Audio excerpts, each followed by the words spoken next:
SER Podcast. Hola, soy Fernando Bayo y estás escuchando Código de Barras, un podcast de consumo y mucho más.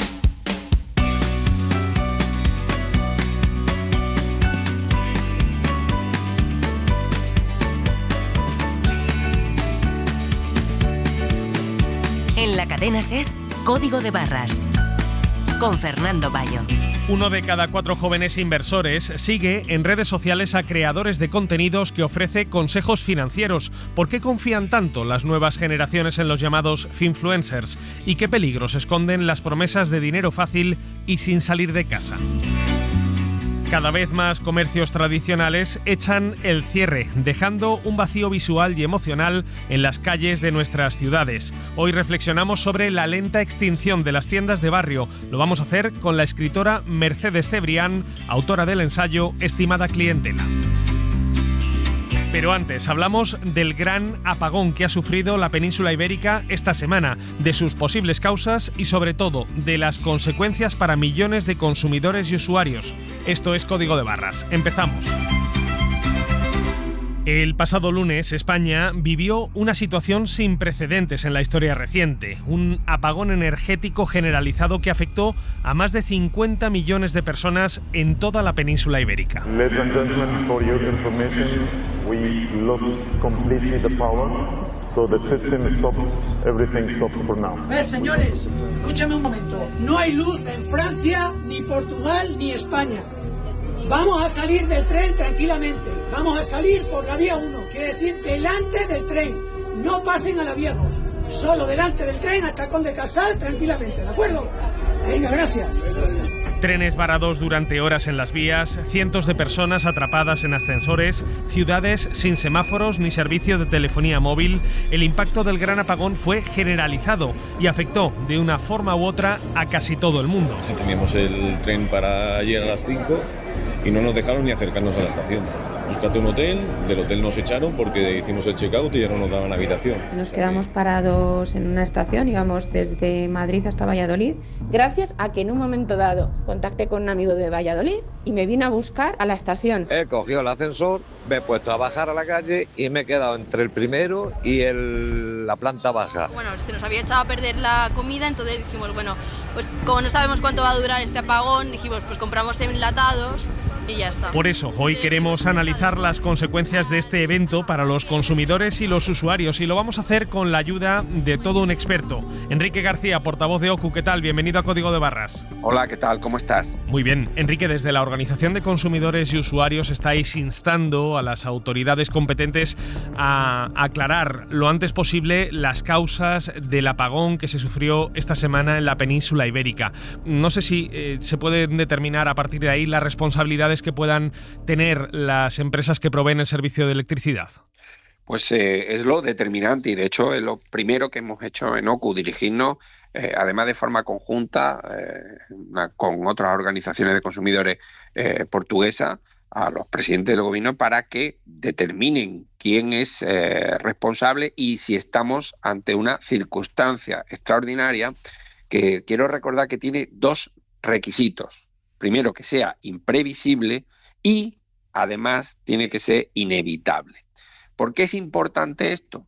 Porque es muy claro que si no es una circunstancia extraordinaria, las empresas de distribución de electricidad son responsables ante sus clientes de esa falta de suministro. Sin embargo, si se debe a una circunstancia extraordinaria que debe reunir esos 2 requisitos, imprevisible e inevitable, pues las empresas podrán declinar esa responsabilidad porque se trata de esa, precisamente, una circunstancia de fuerza mayor, algo que no podía evitarse ni podía arreglarse. ¿Y eso quién lo determina? ¿Quién determina que el apagón de esta semana fue o no fue debido a una causa de fuerza mayor?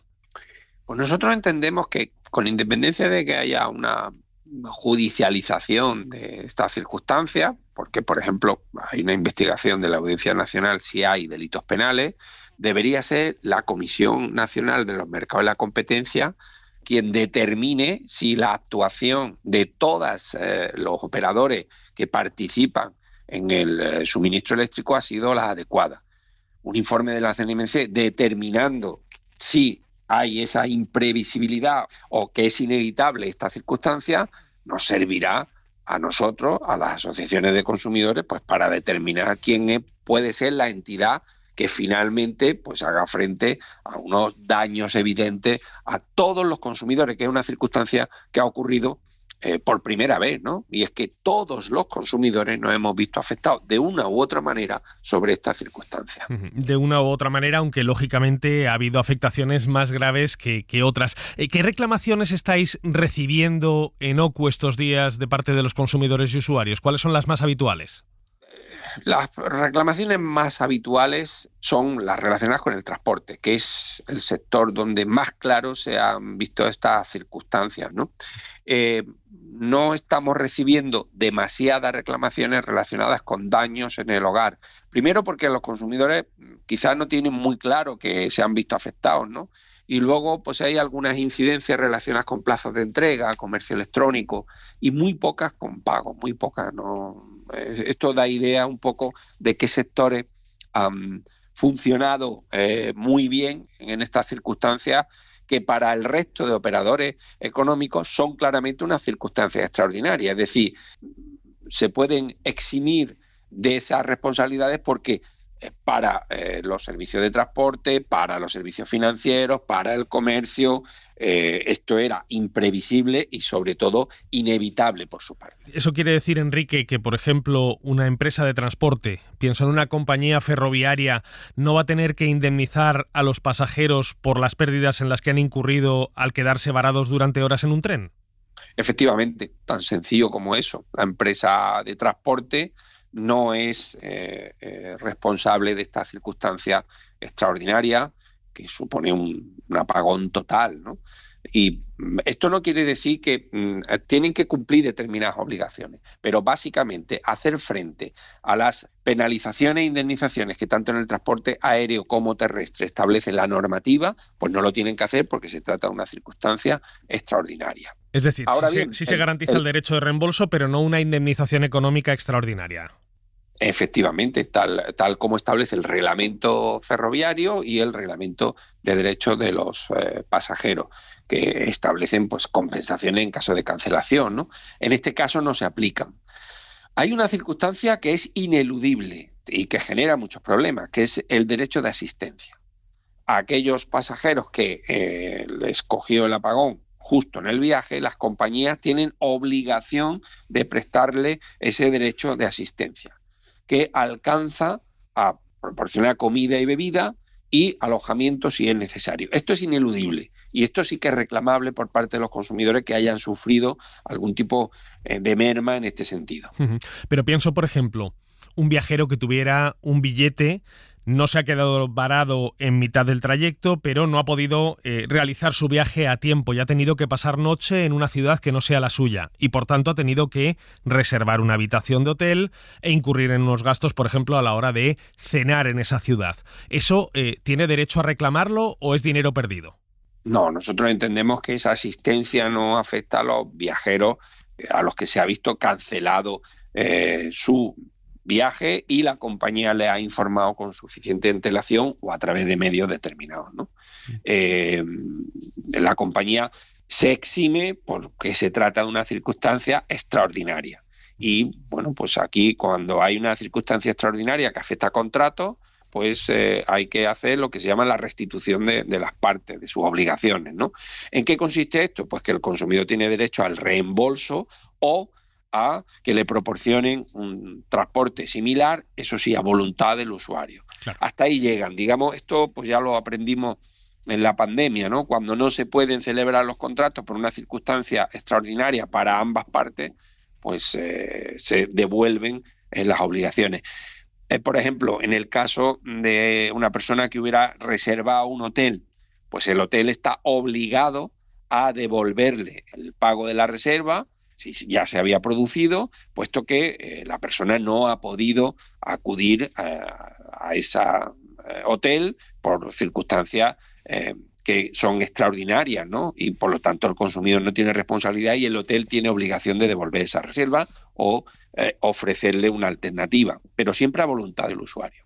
Enrique, los usuarios, y aquí sí que prácticamente todos nos vemos afectados, que recibamos la factura de la luz el próximo mes, no sé si vamos a poder distinguir claramente si nos han cobrado o no nos han cobrado por ese periodo de tiempo en el que no hemos disfrutado de suministro. ¿Eso se puede reclamar?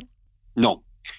Esa compensación que van a hacer las distribuidoras por el tiempo que cada uno estuvo sin suministro eléctrico no se hace en la factura siguiente. Se hace en un periodo que probablemente sea la primera factura del año 26.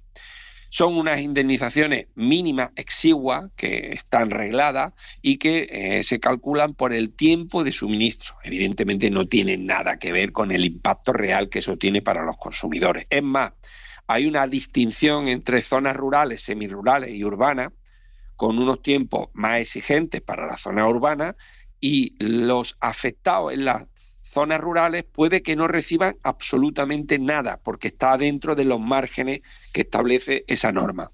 En resumen, es un procedimiento automático que se verá en la factura probablemente de enero del año 26 y que supondrá céntimos en el coste anual de suministro para las zonas urbanas seguramente, y para las zonas rurales pues absolutamente nada. Desde OCU venimos denunciando que estas compensaciones pues son claramente insuficientes porque no reflejan el daño real que esto produce a los consumidores, con independencia de que queremos resaltar la gravedad que tiene este incidente. Enrique, en los últimos días, el pasado lunes, vimos cómo muchas empresas de VTC, de la supuesta economía colaborativa, incrementaban ampliamente sus tarifas en los servicios de transporte urbanos cuando efectivamente todo el mundo necesitaba moverse y no había transporte público disponible, o al menos transporte suburbano. ¿Es legal que las empresas de VTC disparen los precios a propósito en periodos concretos de mayor necesidad? ¿No hay ningún mecanismo público que limite esas subidas de precios? Bueno, tú hablabas de economía compartida. Eso, bueno, pues son grandes empresas que se visten de lo que no son. Se trata de una nueva actividad, en su momento se llamó disruptiva, ya no lo es tanto, y que tiene una clara y evidente falta de regulación. En concreto, esto de los precios dinámicos, ¿no? Por parte de estas empresas se vende como algo muy beneficioso, que se adapta a las medidas de los consumidores y que puede permitir precios más baratos, pero que cuando llega las necesidades reales de un servicio público, no nos olvidemos que todas estas empresas están prestando ese servicio con una licencia concreta, y que se benefician pues, de lo que es la concesión de esa licencia de servicio público. Es muy cuestionable aquí que se esté prestando ese servicio público, por lo cual nosotros desde OCU planteamos claramente que es necesario reformar la legislación relacionada con los precios dinámicos para evitar lo que claramente supone un abuso, ¿no? Unos incrementos de precios cuando se producen unos puntos de demanda y cuando se producen necesidades reales. Hay que introducir mecanismos que moderen estas circunstancias y que permitan que esa cantidad de vehículos que están al servicio público pues lo hagan realmente y no a unos precios que son claramente prohibitivos para la inmensa mayoría de los consumidores. Hay que poner límite de alguna manera a esos precios dinámicos para evitar abusos de esta naturaleza. Enrique, una última pregunta. Decías antes que no habéis recibido en OCU tantas consultas acerca de averías en el hogar. Entiendo que te refieres a electrodomésticos que con una sobrecarga de electricidad al volver la luz hayan podido saltar. En el caso de que alguien detecte una avería en el horno, en la televisión, en un ordenador, en cualquier electrodoméstico, ¿cuáles son los consejos que vosotros dais para que pueda llevar a cabo una reclamación si efectivamente hay lugar a esa reclamación? Bueno, en primer lugar hay que distinguir dos situaciones, ¿no? La de todos los consumidores y la de los consumidores que tienen contratado un seguro del hogar que cubra los daños por avería. Empezamos por esta, que es la más sencilla. ¿A quién hay que reclamar de forma directa? A la compañía aseguradora. ¿Por qué? Porque estamos pagando una prima de un seguro y hay que ver esa cobertura. Entonces, el primer consejo que damos desde OCU es que todos miren las coberturas de sus seguros de hogar y vean si están cubiertos los riesgos por apagones que precisamente se centran en el daño a los electrodomésticos. Esto por una parte. La siguiente cuestión es que nosotros entendemos que la vuelta de la electricidad se tiene que hacer con unas condiciones adecuadas de calidad y de tensión. Es decir, la empresa distribuidora no es responsable de que falte la electricidad si estamos ante una circunstancia extraordinaria, algo que de momento está por determinar, pero sí entendemos que es responsable de que la luz vuelva en unas condiciones adecuadas. A partir de ahí, si se ha producido un daño, nosotros entendemos que ese daño es reclamable. ¿A quién hay que reclamar? A la empresa distribuidora de electricidad, que no es la que nos los cobra si estamos en el mercado libre. Es una empresa que viene en la factura, que son, para entendernos, las eléctricas de toda la vida, y que tiene un servicio de atención al cliente diferenciado. Ahí es donde hay que dirigir la reclamación en caso de que algún electrodoméstico se haya visto afectado por esa subida de tensión y plantear que se reparen los daños. Pues Enrique García, portavoz de la Organización de Consumidores y Usuarios, muchísimas gracias por haberte pasado en una semana tan complicada por Código de Barras a resolver algunas de las cuestiones que nos han planteado los oyentes con respecto a ese apagón en la península ibérica. Gracias, Enrique. Gracias a vosotros, como siempre, un placer. A la espera de que se determinen las causas de este apagón, de saber si se debió o no a circunstancias extraordinarias de fuerza mayor, lo que, como nos ha explicado Enrique, obligaría a las empresas energéticas a asumir el pago de indemnizaciones, el consejo de las organizaciones de consumidores es claro: conservar todas las facturas de los gastos derivados del apagón, guardar las fotografías de los daños en nuestra vivienda y en los electrodomésticos, y también toda la documentación posible que eventualmente nos permita reclamar una compensación. Síguenos en Twitter, en Facebook y en Instagram, @Código de Barras. There's a billion tall towers out there, a million bridges everywhere. So won't you just pick one for Y escúchanos siempre que quieras en SER Podcast y en la web de la SER.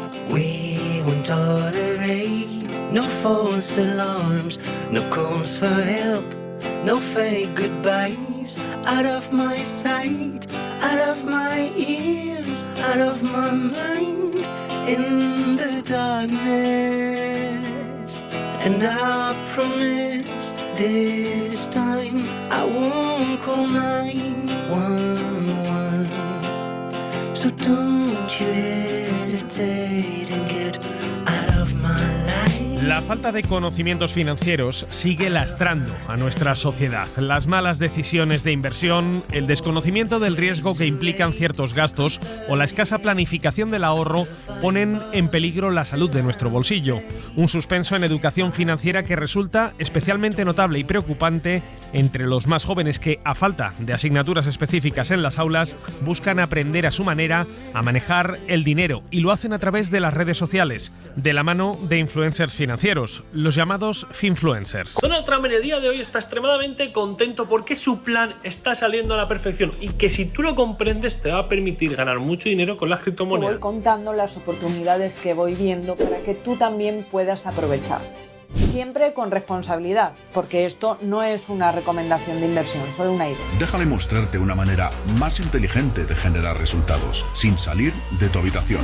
La gente cree que necesitas suerte o conocimientos avanzados para esto, pero hoy en día las redes sociales han cambiado el juego. Según un estudio editado por la consultora Deloitte, el 23% de los millennials y los miembros de la generación Z reconoce que sigue a creadores de contenido que dan consejos financieros a través de las redes sociales. Los analistas, de hecho, hablan ya del TikTok financiero, el FinTok, y algunos expertos advierten sobre el peligro de ciertas propuestas de inversión por parte de gurús del dinero fácil. Elisabeth Ruiz Dotras es profesora de estudios de economía y empresa en la Universitat Oberta de Cataluña e investigadora de su grupo en Digital Business Research Group.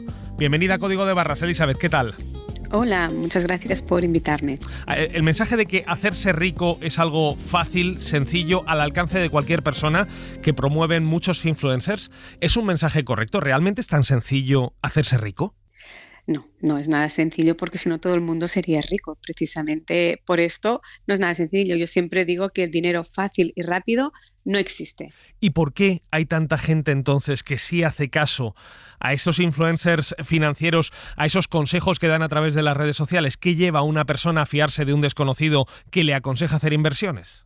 Pues precisamente el deseo de hacerse rico de forma muy rápida, porque esto es lo que quiere el ser humano, no quiere esforzarse demasiado en conseguir cosas. Así que si alguien tiene muchos seguidores y te promete que es muy fácil hacer dinero, pues uno se lo cree y da ese paso de confianza, y aquí es cuando se equivoca.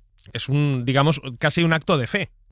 Sí, porque como no hay educación financiera, pues al final se fían por lo que ven y un poco por lo que hace la gente, ¿no? Como los otros lo están haciendo, como tienen seguidores, como uno me cuenta que ha ganado dinero, pues yo me lo creo, ¿no? Pues usan testimonios, parece todo muy real, y quizá algunos de ellos sí que son reales, porque en las redes sociales hay de todo, desde los más profesionales a los estafadores. Y aquí, como se mezcla todo, y si no tienes conocimientos ni información, no tienes forma de hacer filtro qué es válido y qué no es válido. Y aquí es cuando se complica.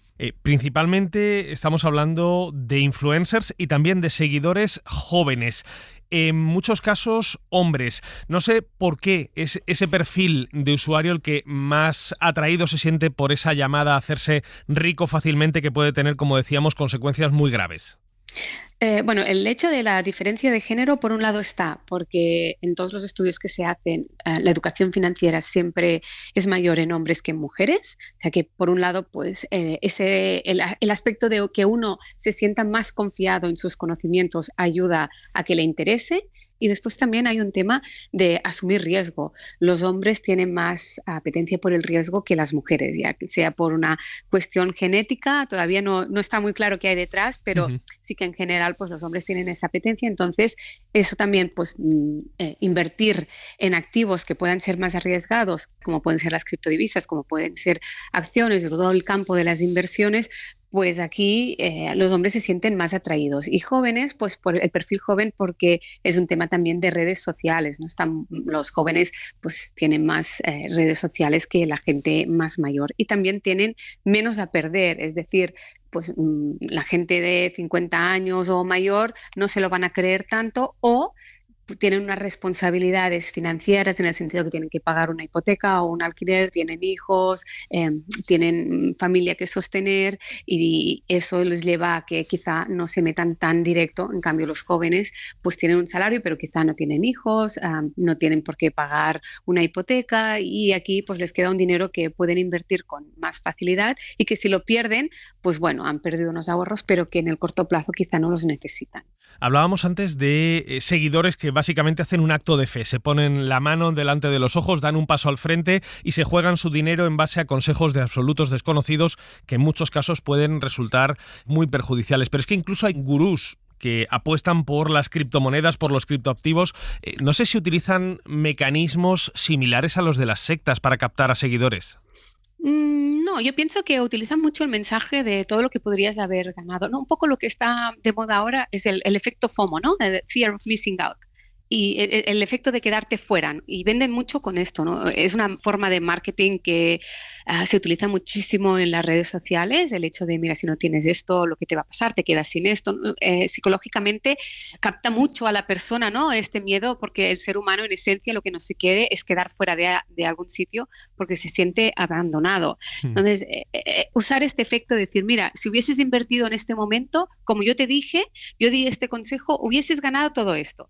Eso pues vende, y entonces la gente entra aquí. Les prometen que van a ganar, como ha pasado en otras ocasiones, que si lo compruebas es cierto, porque claro, las criptodivisas o otros activos, pues en lo que ha sido el año 24 y el año 23 ha sido un año muy bueno en los mercados, con lo cual puedes basarte en datos reales. Es decir, si hubieses invertido en el año 23, o da igual, lo hubieses comprado en el año 22, que fue un año malísimo en todos los sectores financieros, y ahora lo tuvieras, hubieses ganado un 150%, y si hubieses invertido tanto, ahora serías rico. Claro, eso vende, y si tú lo compruebas, son datos reales. El tema está todo lo que hay detrás, ¿no? ¿Qué ha pasado ahora con Trump? Todas estas ganancias han desaparecido. Claro. Entonces, te han contado que el mercado es muy volátil, que igual que ganas puedes perder. Está bien invertir en los mercados, pero yo lo que recomiendo es que uno no se deje llevar y que se eduque financieramente, que tome decisiones, puede escuchar al entorno que dice, porque de hecho hay también profesionales que dan información o que comparten conocimiento que puede ser bueno, pero que al final uno tiene que tomar sus propias decisiones informadas con el dinero, porque si no es muy fácil que lo pierdan. Me pregunto si existe alguna forma de identificar a los estafadores y diferenciarlos de quienes pueden orientarnos con las inversiones que hagamos. A ver, cada vez es más complicado, ¿no? Pero en general, yo buscaría esa persona. Lo que recomiendo es busca a esta persona por internet, busca su perfil, busca si la plataforma o con la que trabaja está aprobada por la CNMV, si existe, si es real, vigilar bien, chequear bien los nombres, porque a veces usan nombres muy similares. Pueden usar el nombre, por ejemplo, de James, y en la CNMV está registrado sin la I y él se vende con la I. Para que me entiendan, afinan muchísimo, ¿no?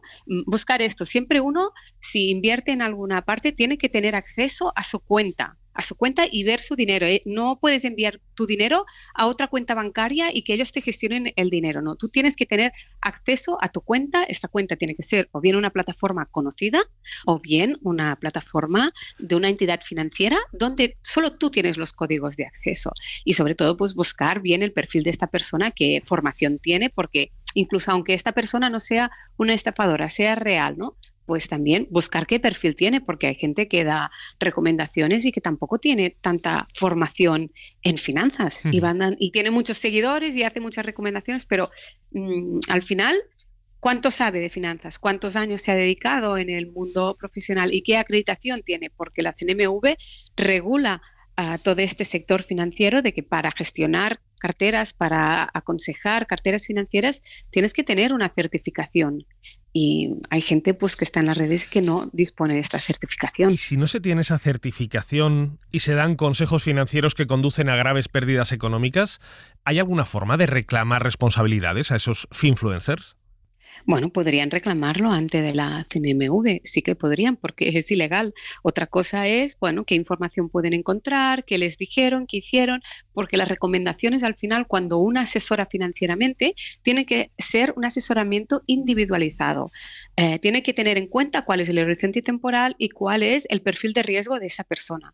Y también, pues, otras características que puede ser, pues, el patrimonio, su situación familiar, etcétera, para poder hacer una buena recomendación adaptada a su perfil, adaptada a sus características y a sus necesidades.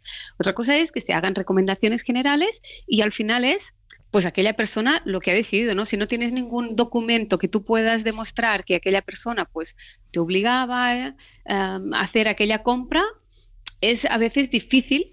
Pues la CNMV está en este tema, pero es muy complicado poder poner filtro, porque es que a veces las personas es que no están ni en España. Claro. Y es complicado. Elizabeth Ruiz Dotras, profesora de Estudios de Economía y Empresa en la Universitat Oberta de Cataluña, muchísimas gracias por haberte pasado hoy por Código de Barras.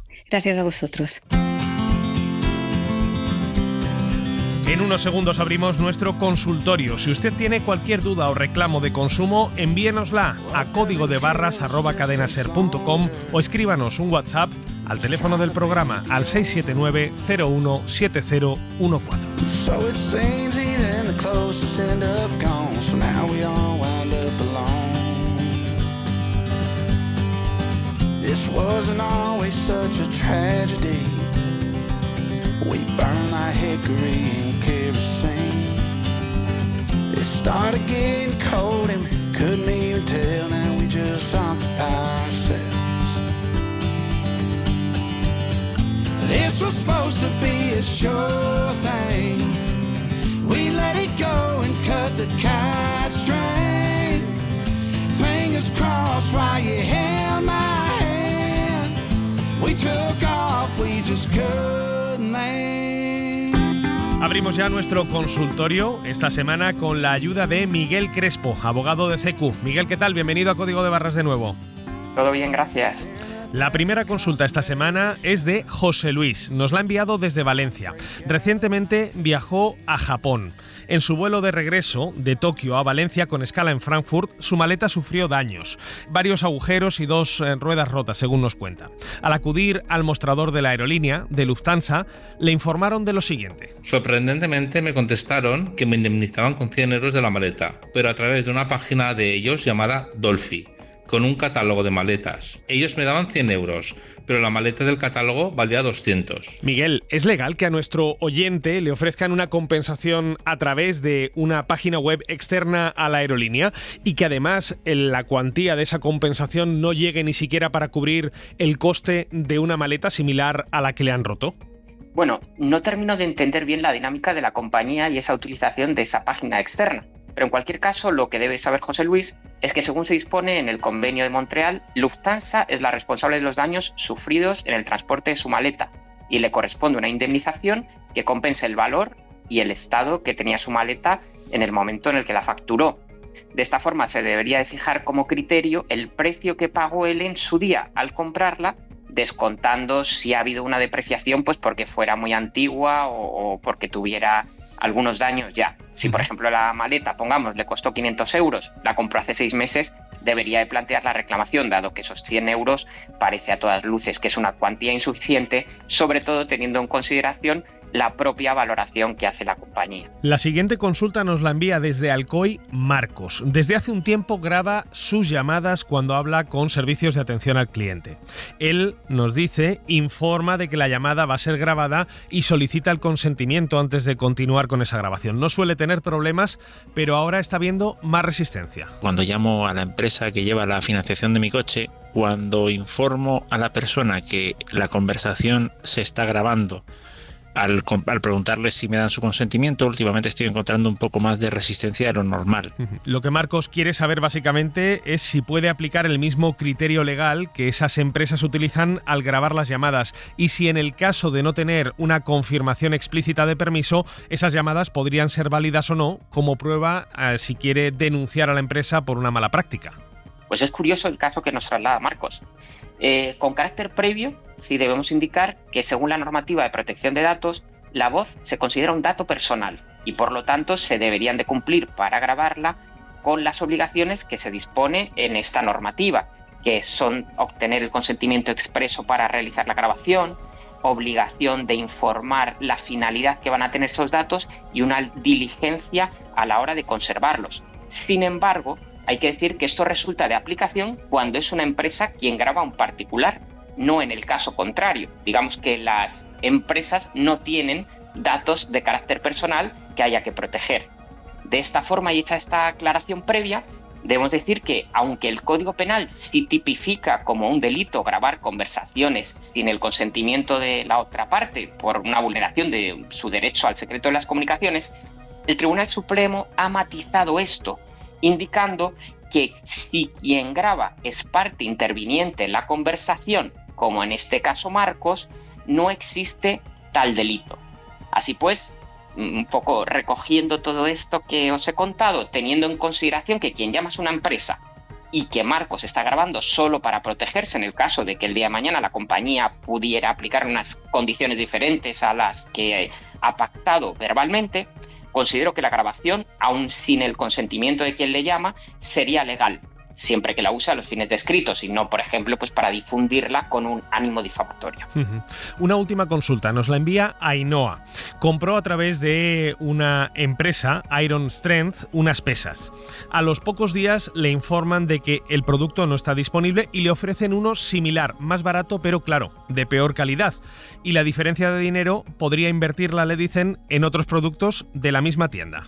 Yo les dije que no, que lo que quería era lo que había comprado y que si no, pues que por favor me devolvieran el dinero. Momento en el cual la empresa de repente desapareció y no han vuelto a contestar. Entonces ellos ya se quedaron con mi dinero y yo no tengo ningún producto. Ni producto ni dinero. ¿Qué puede hacer en este caso nuestra oyente para tratar de recuperar su dinero? Pues en este caso la ley dispone que cuando el empresario no tenga disponible el bien que se ha comprado, puede suministrar sin aumento de precio un bien de similares características o de superior calidad. En el caso de Ainhoa, según nos comenta, pues lo que se le ofrecía era un producto de una calidad inferior, de tal forma que el vendedor estaría incumpliendo lo dispuesto en la ley y Ainhoa está en su derecho de reclamar que se le devuelva el dinero. Es decir, ella puede pedir la resolución del contrato por el incumplimiento del vendedor y que se le reintegre el dinero. Si, como nos dice, lo está haciendo y la empresa ha desaparecido, tendrá que formalizar la reclamación ayudada a través de una asociación de consumidores, unos servicios municipales de información al consumidor, y en último término podría solicitar un arbitraje o incluso una demanda judicial, que al hablar de una cuantía inferior a 2.000 euros no requeriría de contratar a un abogado ni un procurador. Miguel Crespo, abogado de CECU, como siempre, un placer tenerte en el programa resolviendo las dudas y las consultas de los oyentes. Muchas gracias a vosotros. En Código de Barras resolvemos tus dudas y consultas. Escríbenos a códigodebarras@cadenaser.com o déjanos tu mensaje en el 679 017 014. So fine like moonshine. Just shut up, stop talking to me.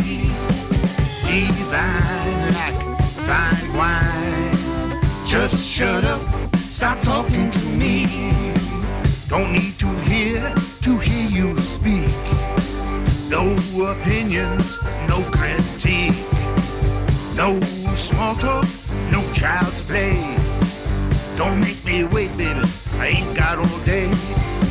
So fine like moonshine. Just shut up, stop talking to me. Divine like fine wine. Just shut up, stop talking to me. Suscríbete a Código de Barras. Todos los episodios y contenidos adicionales de la app de Cadena Ser y en nuestros canales de Apple Podcast, Spotify, iVoox, Google Podcast y YouTube. Escúchanos en directo en la Ser los domingos a las 6 de la mañana. Según datos de la Confederación de Comercio de Madrid, en toda España cerraron en 2023 más de 35.000 comercios de barrio. Hablamos de ferreterías, zapaterías, mercerías que echan el cierre por jubilación o por cese de negocio y que provocan un vacío que deja huérfanas progresivamente muchas de nuestras calles. Alexandra, de la cadena SER. Guillermo, encantado. Me he dicho que lleváis desde las 7 de la mañana recogiendo rótulos. 7:30, sí. ¿Cómo es todo el proceso? Pues nada, nos avisan y vamos fichando los avisos que tenemos y como sacamos tiempo libre de donde podemos, vamos haciendo una ruta y vamos bajando los que podemos. Con el cierre de esas tiendas también desaparecen sus conocidos rótulos que iluminan, que dan carácter a los barrios. La mayoría de esos comercios, en muchos casos familiares, los tiran a la basura. Otros los donan a colectivos que se encargan de conservarlos.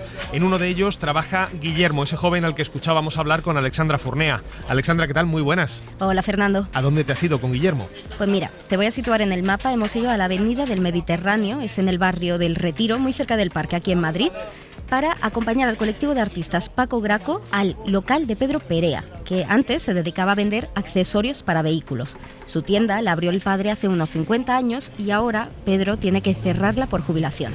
Lo abrió mi padre en el año 1971. Yo empecé a trabajar en 1900, pues tendría yo 20 años, pues 1980, por ahí.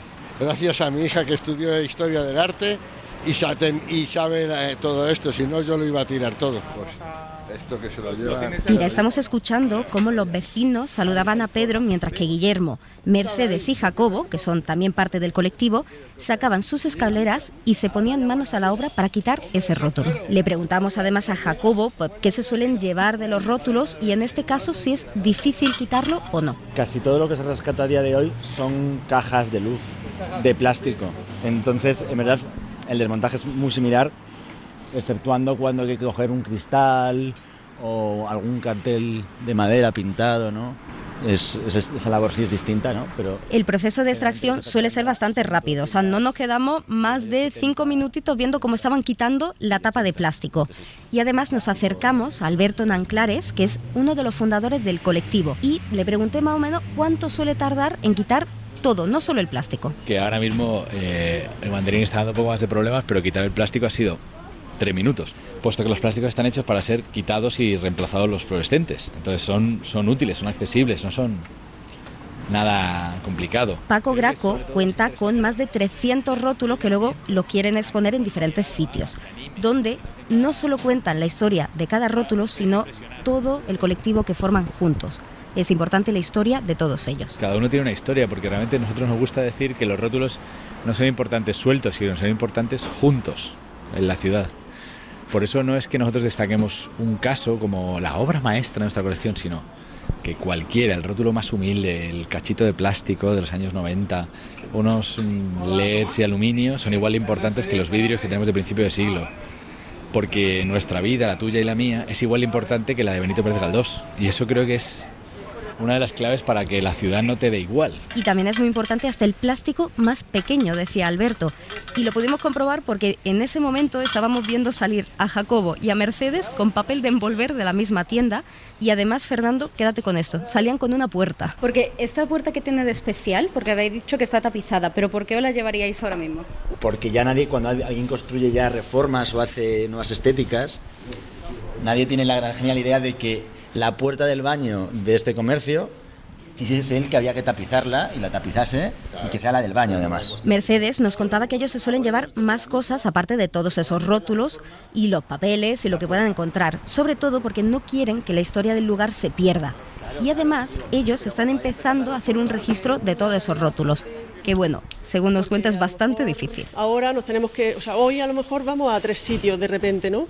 Y vamos siempre con las prisas porque, claro, nosotros tenemos nuestras ocupaciones cada uno y no nos da tiempo a documentarlo todo. Entonces sí que es una cosa que nos hace falta tener un tiempo y dedicárselo para poder hacer eso que es súper importante. Pues súper importante llevar ese registro de comercios de barrio, como por ejemplo el de Pedro y otros más que están cerrando por toda esa zona. Escuchamos a los vecinos cómo los van a echar de menos. Pues este lleva cerrado no mucho tiempo, ¿eh? ¿Cuánto lleva cerrado?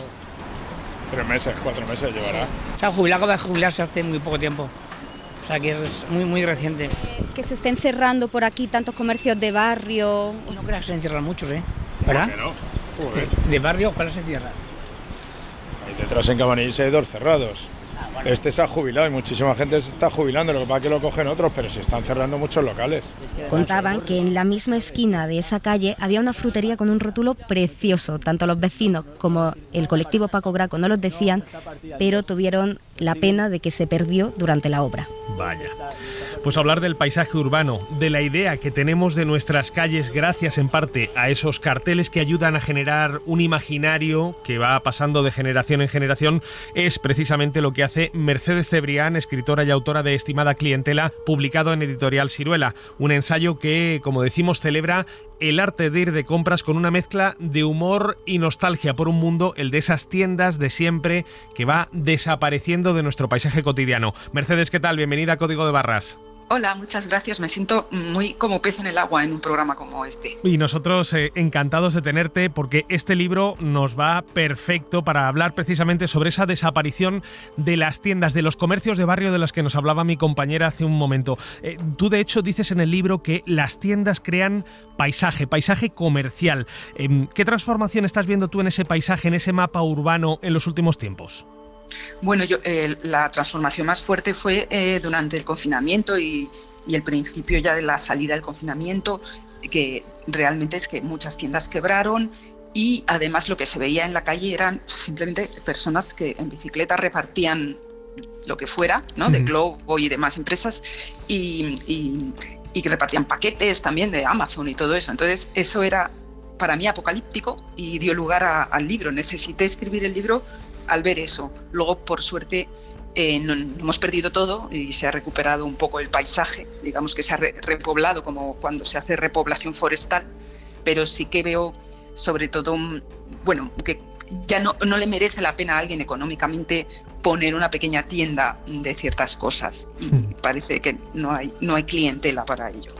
Hablas de un escenario apocalíptico. Obviamente durante la pandemia lo vivimos físicamente y sentimentalmente todos, pero ¿dirías que a día de hoy estamos también en ese escenario de la desaparición, de la extinción de todo un ecosistema urbano? No sé si en el libro pronosticas un futuro parecido al de Estados Unidos, con el vaciado de los centros de las grandes ciudades y una transformación hacia la periferia, hacia el sistema de los centros comerciales en la periferia. ¿Realmente eso es un camino del que ya no volvemos o hay una forma de evitar ese apocalipsis? Bueno, yo no soy vidente, pero menos mal, porque como soy muy apocalíptica, mis presagios son siempre malos, ojalá me equivoque. Además, porque esos malls o lo que llaman en Estados Unidos, ¿no? o centros comerciales también están en crisis allí y en todas partes, o sea que eso tampoco funciona. Entonces, porque bueno, ha venido Internet con su clic y parece que lo arregla todo, no para mí. Entonces, lo que sí me imagino tristemente es que haya como unas calles temáticas con tiendas, ¿no? Como casi de ficción, ¿no? Como una especie de pequeña Disneylandia o recreación de eso, de calles con tiendas, para que veamos cómo es una calle con tienda, cosa que todavía tenemos por aquí, por Europa, pero quizá en el futuro no. Yeah. Hay algo también que me incomoda del paisaje, que ha cambiado mucho en las grandes ciudades, es demasiadas tiendas de souvenirs totalmente repetidos en todas partes. Como eso sí que, o sea, suele ser la transformación de otro tipo de tienda, lleva a una de souvenirs, y ahí sí que se me cae el alma a los pies también. A ti y a muchos se nos cae el alma a los pies viendo desaparecer esos comercios de barrio, de esos negocios familiares que tanto tiempo tardaron en ponerse en marcha y que vemos desaparecer pues casi rápidamente, y sustituidos en muchas ocasiones por esas tiendas, decías tú, de souvenirs, y también por esas grandes cadenas comerciales. No sé si tú, incluso con un punto de nostalgia en tu libro, hablas del fin de una época. ¿Realmente estamos asistiendo en directo a una extinción? Bueno, yo creo que sí, ojalá me equivoque, pero sobre todo porque también los alquileres de los locales entiendo que son carísimos y no se pueden permitir tener pequeñas tiendas. Esto lo he visto en mi barrio por el centro, en Madrid, que había la típica droguería, perfumería, y la cerraron porque pusieron una franquicia de empanadas, que bueno, también es una tienda, bien, pero claro, es una tienda como repetida, y me dijeron los dueños que es que no podían pagar lo que pagarían esos dueños de la franquicia. Y así es. También nos pasa a veces que somos muy nostálgicos, yo por lo menos, con ciertas tiendas de, yo qué sé, tipo de mercerías o de corseterías, pero luego no compramos ahí porque pues nos viene mal ir, o es más rápido hacerlo, yo qué sé, en una tienda grande, que haces varias compras en el mismo sitio, etcétera. O el comercio online, ¿no? Que también mucha gente se ha sumado en los últimos tiempos y que realmente rompe ese comercio de barrio, esas redes, que incluso tú dices que generan unos vínculos sociales similares a los que podrían haber generado en otro momento los templos o los cafés. No sé si ese papel de pegamento social, sobre todo en las grandes urbes, que genera el comercio de barrio, hace que precisamente al desaparecer ese pegamento también nos atomicemos, digamos, que no formemos parte de una sociedad, sino que seamos pequeños individuos, cada uno metido en su apartamento. Para mí es así, claramente. O sea, el valor de los cafés y bares, que sí que en la literatura o en el ensayo o en la cultura se le ha dado mucho valor, quizá porque ahí tenían lugar, por lo menos antes, tertulias, debates y algo cultural.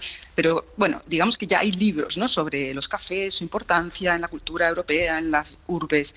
Pero las tiendas funcionan para mí como algo parecido. De hecho, tengo la suerte de aún tener en mi calle algunos comercios con dueños que conozco, a los que les puedo dejar mis llaves de casa si es que alguien tiene que ir y yo no voy a estar. Es decir, eso es una suerte y un privilegio que mucha gente no tiene, y pronto se va a terminar. Dices en el libro que ir de compras no es solo un acto de consumo, sino una experiencia formativa. ¿Qué te ha enseñado a ti en la vida ir de compras? Claro, yo ante todo quiero decir que el sintagma ir de compras, hay gente que lo interpreta como ir a comprar desmedidamente ropa normalmente. Piensan en ropa y zapatos, complementos. Y no, para mí ir de compras es mucho más. Ir de compras también es ir a comprar una bombilla a la ferretería, por ejemplo.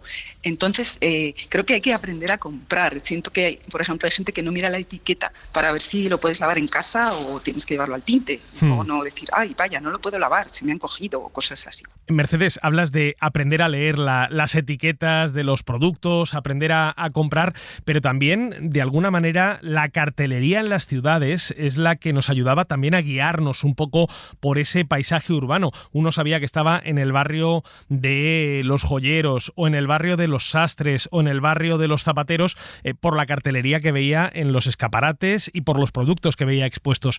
De alguna manera, cuando vemos, como nos explicaba antes Alexandra, mi compañera, la retirada de esos viejos carteles que daban sentido a un comercio local, ¿de alguna forma no estamos perdiendo también las referencias en el mapa? Sí, para mí hay como una pérdida casi como de dientes, ¿no? Es como si quedara la ciudad un poco mellada, la calle queda mellada, ya la sonrisa no se le ve tan completa. Y eso ha pasado, pues pienso en calles de Madrid como la calle Barquillo, que era una calle de tiendas de imagen y sonido, de luces de discoteca, cosas así, focos, aparatos de música, y ahora pues ya no, ya hay 2 de esas o una queda. Y por último, Mercedes, dejas una frase prácticamente al comienzo del libro que me ha dejado pensando. Dices, comprar es pertenecer al mundo de los vivos. ¿Quiere decir eso que si no compramos, si no salimos a consumir en el barrio, estamos muertos? Yo lo que quiero decir con esa frase es que no hay que demonizar la idea de compra, porque no es algo que hayamos inventado ayer. Es decir, el ser humano compra y vende desde hace siglos, entonces es algo como intrínseco, ¿no?, a la naturaleza humana y a la vida. Entonces, no, como ahora hay un poco como una idea de que fuera algo nocivo. Entiendo que es nocivo en exceso, como todo, digamos, como beberse una caña y beberse 50 en un día. Algo así.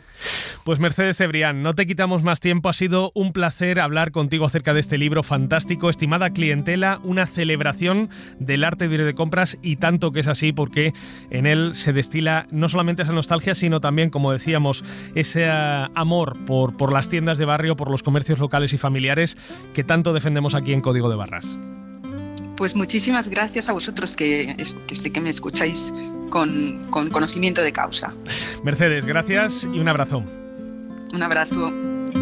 Bueno, Alexandra, está claro que hay que defender, o al menos eso hace Mercedes y en parte nosotros también, el comercio de barrio, el comercio local, esos negocios de toda la vida que no deberían desaparecer y que sin embargo vamos viendo cómo se van borrando del mapa poco a poco, dejando ese vacío, dejando esos barrios un tanto huérfanos, como decíamos al comienzo, ¿no? Sí, está ya desapareciendo por completo, y en ciudades como Madrid es muy, muy difícil encontrar esos comercios que lo lleva, por ejemplo, el tío Pepe.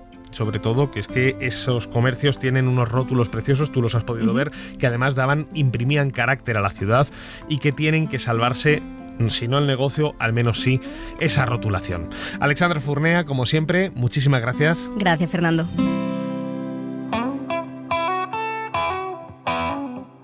Código de Barras.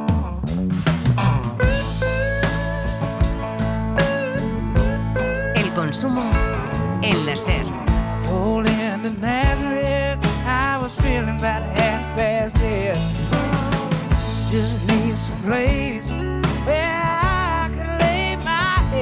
Nos vamos ya. En la producción esta semana ha estado Alexandra Furnea, en la técnica José María Sendra y en el diseño sonoro nuestro compañero Marcos Granado. Ya saben que pueden recuperar todos los episodios de Código de Barras en SER Podcast y que pueden seguirnos a través de las principales plataformas de audio y en la web de la SER. Nos volvemos a escuchar el próximo domingo. Hasta entonces, como siempre, feliz semana y recuerden, consuman con cabeza. Fernando Bayo.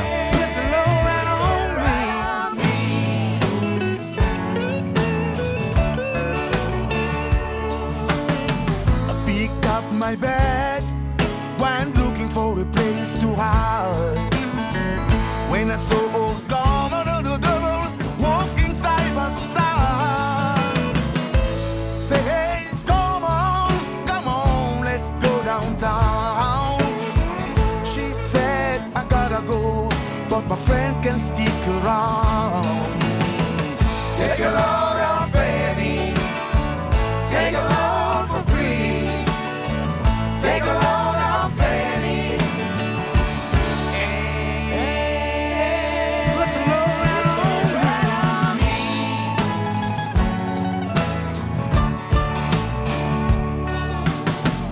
Go down, Miss Moses. There ain't nothing you can say. Just so Luke, and Luke's waiting on Judgment Day.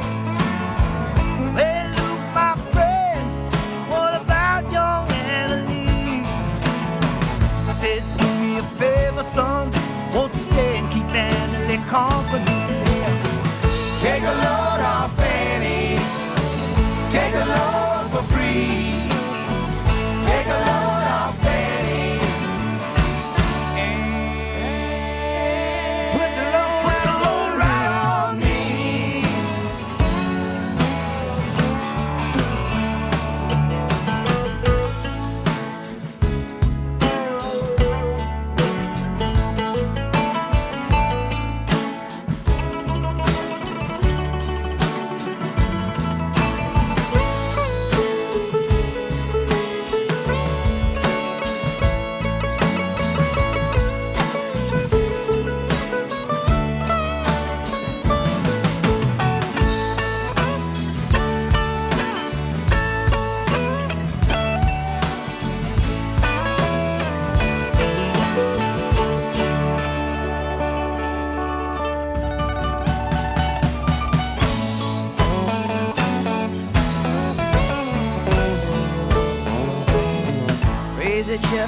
followed me and he caught me in the fog. He said, I will fix your act if you'll take Jack, my dog. I said, wait a minute, Chester, no, I'm a peaceful man. He said, that's okay, boy, won't you feed him when you can? Take a load off Eddie, take a load for free. Take a load off Eddie, put the load right on me.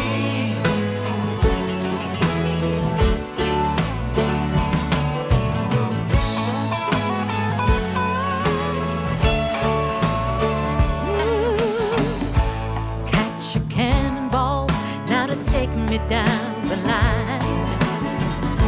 My bag is sinking low, and I do believe it's time to get back to Miss Fanny. You know she's the only one who sent me here with her regard for everyone. Take a load off Fanny, take a load for free. Take a load off Fanny.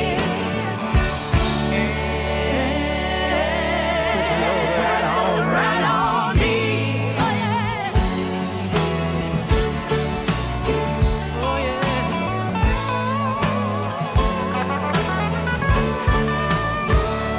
Para no perderte ningún episodio, síguenos en la aplicación o la web de la SER, Podium Podcast o tu plataforma de audio favorita.